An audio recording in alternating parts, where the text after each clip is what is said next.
Hi Dhruv, Hi, welcome to Sudeep Audio's channel. thank you. Thanks for having me, man. We've been wanting to meet you for a long time. You have a fantastic studio now in Bombay called Wawa, hmm and I can see it's stocked up with a lot of great gear. So, It is. It's growing, so it's still early days. yeah. Could you again, as a standard format that we have on the channel, give us some pointers, some incidents in your upbringing hmm that made you choose music as a career, and hmm you've stuck your guns for so many years now? hmm Sure. So I mean, I think for a lot of musicians, it kind of starts off at home, and it's always like all the people that I've spoken to, it's always been the same. There's been some, there's Common thread. yeah, there's a common thread with all musicians that I know. Um, Musicians who come from musical families, for them it's obviously much easier because they start off pretty much at birth. You grow up and you grow up around music, and music is being played. I didn't have that. I didn't come from a musical family, though I came from an artistic family. So my parents and my grandfather, they were all filmmakers. My aunt, my uncles. So there was a lot of film talk, not necessarily a lot of music talk, but it was a very artistic sort of environment. My grandfather from my mom's side, he was a big classical music aficionado. So I think he heard me sing when I was very very young, and he just kind of told my parents, this guy, he's got some talent. And so there were all these sort of happy accidents, and these accidents kind of happen at different stages in your life. Meetings with people and stuff like that. So I think the earliest one was probably my grandfather, observing me. I think probably matching pitch to something that he was singing at home. So he used to have a harmonium in his house, at our house, and whenever he would visit, he would bring the harmonium and sit in his room and practice. And I would always peep and peer through the door and kind of listen to him practice. And so I think one of those days I just must have just sung along with him, I guess. And immediately, next thing I know, I was in a music class, and I started studying with Suresh Varkar's Guruji, who's Jialal Vasanji. So I used to study with him for a few years, and then my voice broke, as it does when you touch puberty, and I stopped. I had to stop taking lessons, but I was still singing. So I actually started off as a singer. So I used to sing for movies and films, and I did a couple of albums when I was young, and television, advertising, whatever. So I would normally finish school and go off to recording studios and sing basically all evening in different studios. And I worked with some heavyweights at that time, like Vanraj Bhatia and, of course, Louis Banks, who's known me since I was a kid. So it was interesting. I've kind of always been around this environment, around studios. So even when much later, when I started composing and producing music, it was not alien to me because it was sort of an extension of what I had, already experienced as a kid. So that was kind of, where it started. I started off as a singer, and then Any song that our viewers or we must have heard of? there's lots of stuff. There's an old commercial which there's a bunch of us as kids that we sang. There was Shan, there was myself, I think Sagarika was there. Tobu Cycles. It's a really old Oh yes, commercial. yes. Then Bharat the Coach, which I had also actually acted in. So I used to also act because my parents were from a film family, and so I did a bunch of acting stints actually as a kid. And so between acting and singing, it's just kind of I kind of divided my time outside school. But I think music was kind of the pull was more towards music at a later stage. So I decided to kind of continue with music. Right. What about school and college? I mean, parallelly, Yeah. were you kind of okay at studies or? I mean, I'd like to think I was okay. I probably was. I was okay. I was not like I was an exceptional student till about the third or fourth or maybe the fifth, and then got distracted with music, I guess, and that kind of became like this thing, that was haunting me. And it's like that. It's like a ghost, it haunts you, and you can't sleep in the night. You're thinking about music, and you're always thinking about ideas, and there's so it becomes like this. It's like a pull, and it pulls you, towards you, and you can't get it off your back. So I guess for me, from a very young age, it was always that. But the expectations were to continue in the family tradition and to be a filmmaker. I guess that's what my and I still watch a lot of movies and I love films. They didn't want you to become a filmmaker yourself because music is They did. still. Huh. They did. So that was the expectation, and I did that for a little bit. So I worked in a film production house much later after I finished college. But at that point, I was already playing music, with my band with Chakraview, and I think I was too far off the deep end to come back, So I'd kind of gone too far, and so I told my parents, look, give me like a year, and I'll try and make something of my life, And sure enough, within the first year, we scored a couple of movies. We did Tamanna, and I think we did Bombay Boys within that first year. And things just, snowballed after that, and things got really busy. So my father was like, okay, you're all right now. Great. Today you have your own studio where you produce your own music now. What is the kind of work that you do? So, so a lot of people know me as, a guitar player and musician, but a lot of people don't know that I have this parallel life in the day, which is I compose and produce music for advertising, film, television, whatever the day brings in. But the I think the majority of the work at this point is mostly advertising. So I've been doing this for almost 15 years now. Scored maybe over 3,500, 4,000 commercials. I don't even lost count now. But I've been doing this for a long time. And again, this was also an accident. Really, I had not planned to do this. In fact, coming from a family of advertising filmmakers, I kind of hated advertising, because there was so much talk in the house about, advertising, and, we should just talk about film and advertising. So I kind of had an aversion by the time I finished college. I was like, listen, I don't want to do this.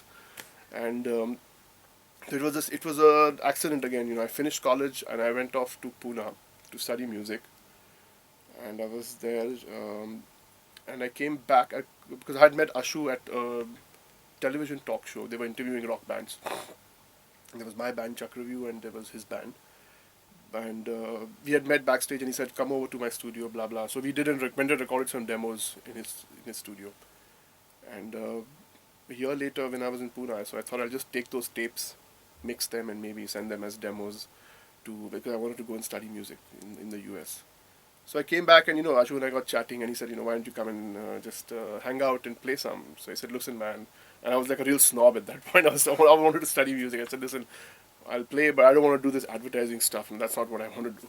So he was like, yeah, cool, no problem. Just come and hang, and we'll, play some. So sure enough, I landed up going for a couple of days and played a couple of sessions.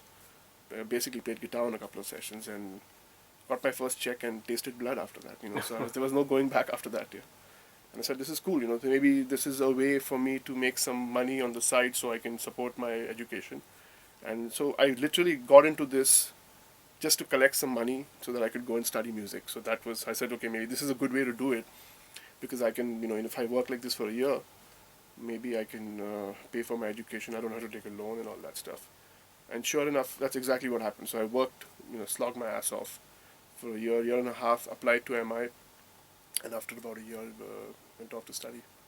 If you remember when I started, which was about 95, 96, there weren't that many composers doing what we do today. There were just maybe a handful of people. So we got into this at a point when the television and the film thing was also just taking off, and so I think there's a lot of it is to do with these happy accidents that I was talking about, and timing and being at the right place, and opportunities opening up for you. But you have to. I mean, I was open to it, so I didn't put my foot down and say like, oh, I'm a purist, I don't want to do this. I was like, okay, so this is a means to an end. So when I'm going to make this cash so that I can fund my education. So that's great. It just became Super. a stepping stone. Right. When you went to MI, was there anything that you learned which you couldn't have got exposure to in our country? Something. Sure. Can you share something? When I finished school, I started listening to music which was a little much more complicated than what I was performing. So I started playing guitar right after school, actually. I got into listening to a lot of jazz and stuff like that. And harmonically, that was far advanced, from what I could play. So for me, it became like this thing that I have to understand this language and try and break down, what's going on in that music. And it was frustrating because there was not that much information at that point. There was no YouTube, there was no television, there was nothing. So if you had to go and get a book to study music theory, you had to go to D.N. Road and scrounge around the footpaths and find information. So I did that for a couple of years, but I couldn't get enough information, and I needed like a mentor. I needed a teacher who could push me forward. I was lucky I had some teachers here. I studied a little bit with Mahesh Tenaikar from Rock Machine then. And he showed me some stuff which was really helpful. But then I figured that I needed to just get some more information, and it was not possible at that point. There were no music schools, there was no music programs, and there was only so much I could do to push my craft further. Yeah. And so I just said that this is the only way. The only way I can do it is to actually go to the US and study, and study with the cats who I'm actually listening to. Yeah. So, and in those days, people like Scott Henderson and all, they were actually teaching in that school, so they were there a few times in a week. So that was it. That was basically, then it became like this mission that I have to go, and so that was how it started actually. Right. So in terms of attitude of, I mean, since you come from a film family, you must have interacted with musicians, like you played a little here before going there. Yeah. So I'd already, yeah. So I had, Correct. So you had an idea as to what the so-called market is here like. yeah. I mean, the environment or whatever you call it. Yeah. How was it different over there? Well, for one, I think the biggest difference is people don't do that much work as much we do over here. That's a big difference. So Even when in music, because I thought it was in everything. no, so I guess in everything also. I think our way of working here is very different from the way it works in the US. I mean, anywhere in the West. So, but I'm just speaking specifically about music now. Yeah. So on a typical week, in my week over here, I'll score like 3 to 4 commercials in a week. Okay. That's as much as they'll score probably in 6 months. Most of the big composers will not score that much. I mean, they basically work on something for a week or couple of weeks. So when I went there and I told people like what I did, and also so they were like, oh cool, so what kind of stuff do you do? I said I do this and that, and so she said, oh, so it must be, how is it in India? So they had no idea about India, right? And this is like pre-India Shining and all that stuff. So I said, this is how it is, and on a good month I'll score maybe 12, 15 commercials, and they literally fell off their chair. They couldn't believe that this is the kind of quantum of work that and the way we work over here is very different. So I think that's one of the biggest differences, I think, because our turnaround times here are just ridiculous, So on a typical day when I'm working on a commercial, I'm usually called in the morning. Quite often I'm not even seen the film. So I'll land up here, I'll see the film, have a quick chat with the director, and then I'm left all alone through the day to compose a piece of music for the film. Usually the director will come back late afternoon, give his comments. If he dislikes it, then I'm starting all over again. If he likes it, then I continue and finish it. Record musicians, record voices, record voice over, and finish everything by like evening. By late evening, early, maybe like about 10, 11, everything is done and it's gone. So I mean, this is, as a system, this is a crazy system. This is how we work, and it's unheard of anywhere outside India. So people don't work like this. Correct. And in terms of attitude, are they, I mean, compared to, we are a kind of a closed society, closed, we don't want to share so much, we don't want to kind of open up so much to even people within our fraternity. Yeah. What about in the West? I mean, what have you experienced? No, I think I think firstly, one of the biggest things that hit me was everything's pretty casual over there, So they don't have this sort of hierarchy.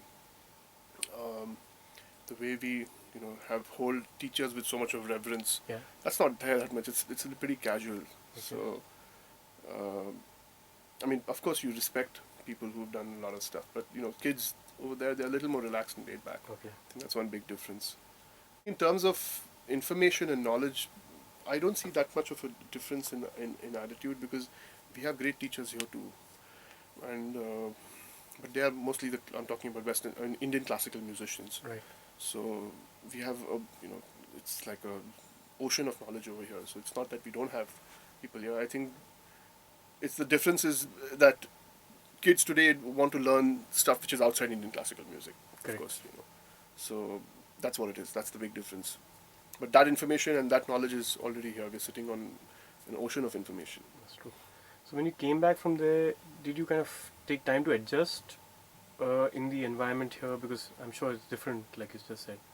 Working with others here and... Not really. I didn't look at you as somebody who's in a foreign return. No, nothing like that. I was there. I don't think that. I mean, so I had to come back because I actually had an accident when I was in LA. So I couldn't finish my school when I was there. So I got hit by a car and I had this really bad accident. I broke my arm. So I missed my last month in school. So anyway, so that was that. So I kind of came back a little bummed out. I was not sort of very happy about coming back, and but then a lot of things kind of happened, and my father passed away within like 8-9 months of me coming back. So everything kind of flipped on its head after that, and I had to sort of be here and be more responsible and take sort of charge of the situation. Over time, you've done a lot of things. Like you said, you've done films, you've done ads, albums also. Mm-hmm. What is it that brings in the musician inside you? Because under certain circumstances and projects, like you just said, that director comes and he does not approve, and then you have to rework and all. Yeah. That's because it's a commercial angle to it. Right. But the musician within you, which is you, Yeah. what is it that you like to do the best, the most? Which, I mean, I guess, of course, I think writing your own music has its own set of challenges, but it's probably creatively the most satisfying. So the only flip side to that is you don't have any deadlines, so it gets a little indulgent. Like I find it difficult to finish stuff. The other side of the coin is when you're doing commissioned work, is that there is a definite deadline. A movie has to release in December, so you have to finish in November. There is no discussion on that. right. So you work everything backwards from a date that's fixed. When you're doing your own music, there is no date, right? So because you're doing it for yourself. So I think both the things that I do, I enjoy the challenges in both. So it's not like I don't enjoy the challenges of being in a room where you have to finish something by like 6 in the evening. It's a completely different set of challenges. And you get used to that pressure. So some people, they love that pressure. I have spoken to musicians and composers who actually thrive in that pressure. So after a while, you kind of, it's like a fix. You want to get into that room and you have to finish something by the next day, and it becomes a thing that you get driven by that almost. But to answer your question, I think probably doing your own music has a much higher Satisfaction. yeah, much higher satisfaction, of course. Is it a myth that people who start off in advertising, whether it's filmmaking also and music also, do far better in films? Because it's often said, that if you start off in advertising as a musician, as a producer, you will definitely do better in films also. Is that true? Not necessarily. I don't think so. Maybe it's that way. I think it's a lot of people look at advertising as sort of a training ground, because in a very short amount of time you have to communicate musical ideas supporting a film. That's basically, so it's like a short version of what you would do for a full length feature film. But I can understand why people say that, because I think in terms of the discipline and all that stuff, there's a lot of similarities. you know but the biggest dissimilarity is the time factor, because when you're working on a film, you have a lot more time to play with, when you're composing, as well as the decision making.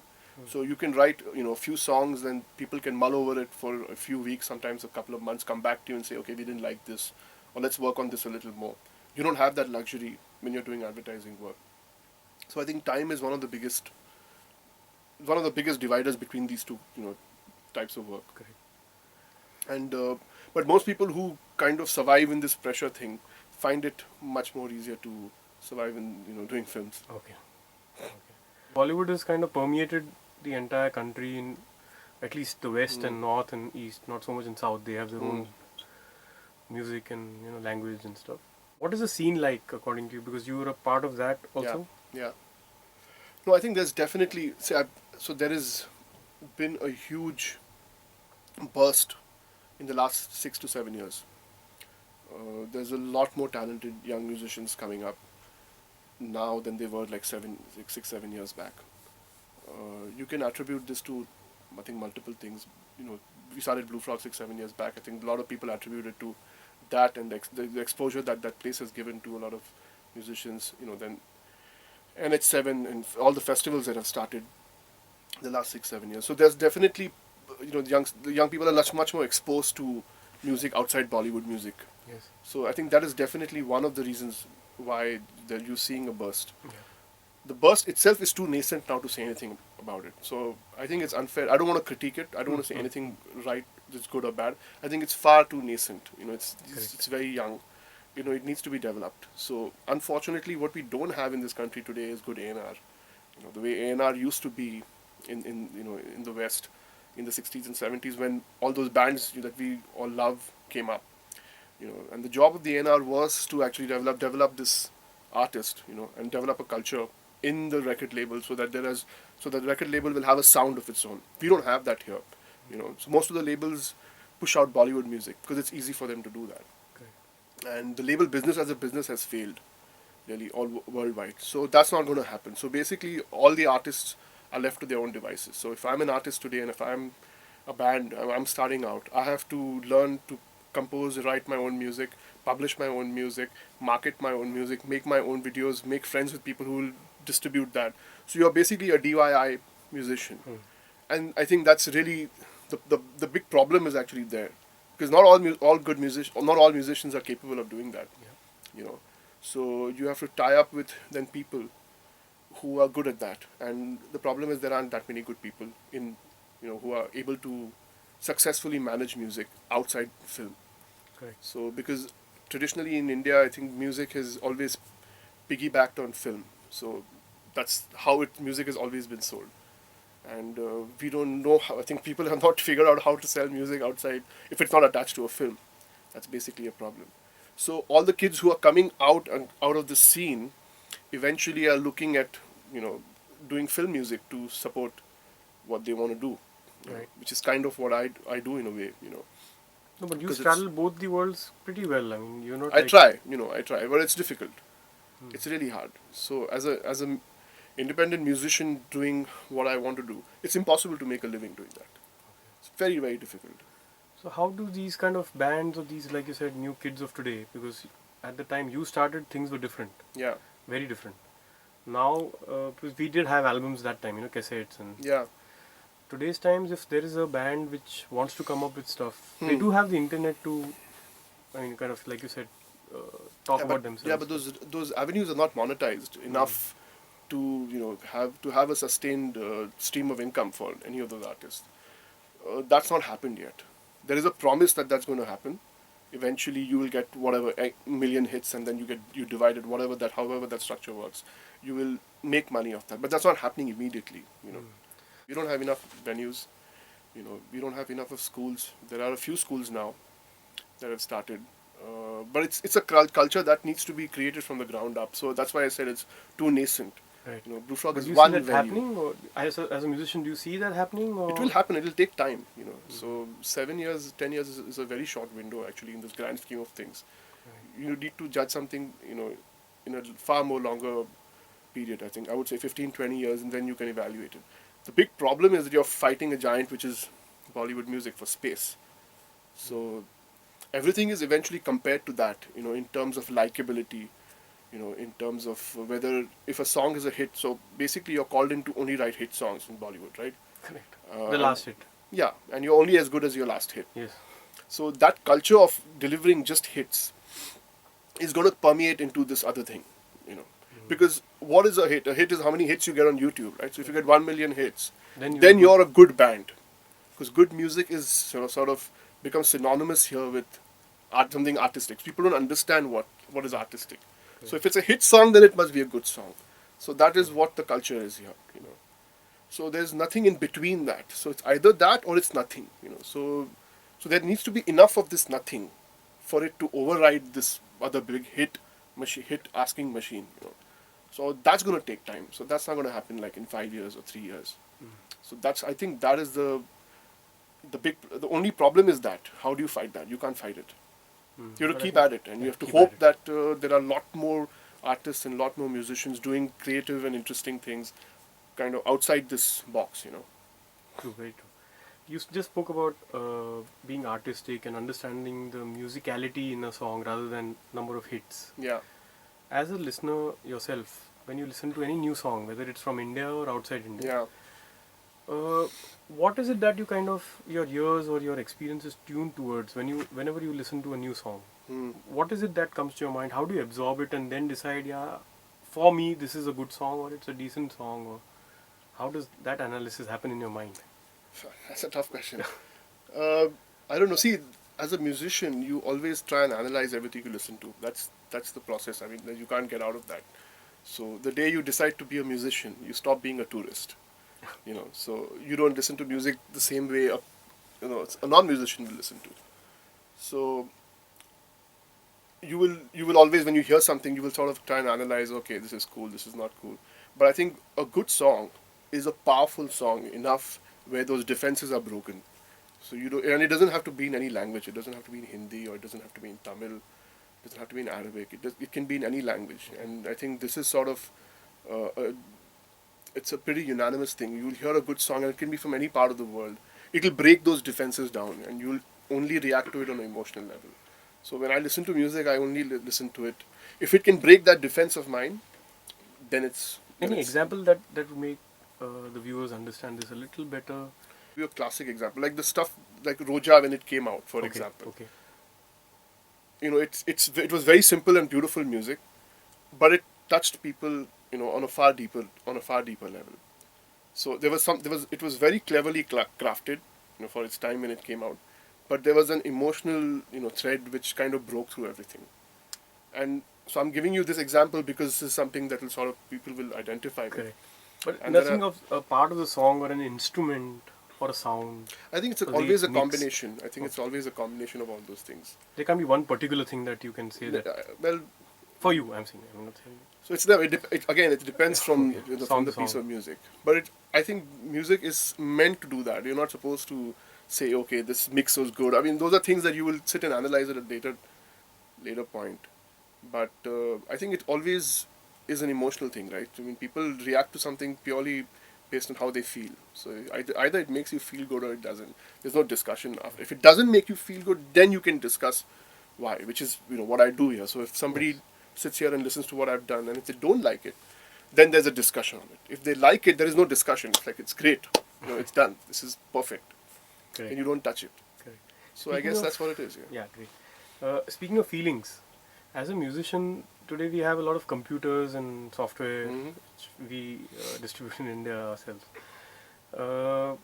Makes the musician of today, a young boy today, saying that, hey, I have everything with me and Yeah. I'm sorted and I'm one of the best musicians and I have more than you.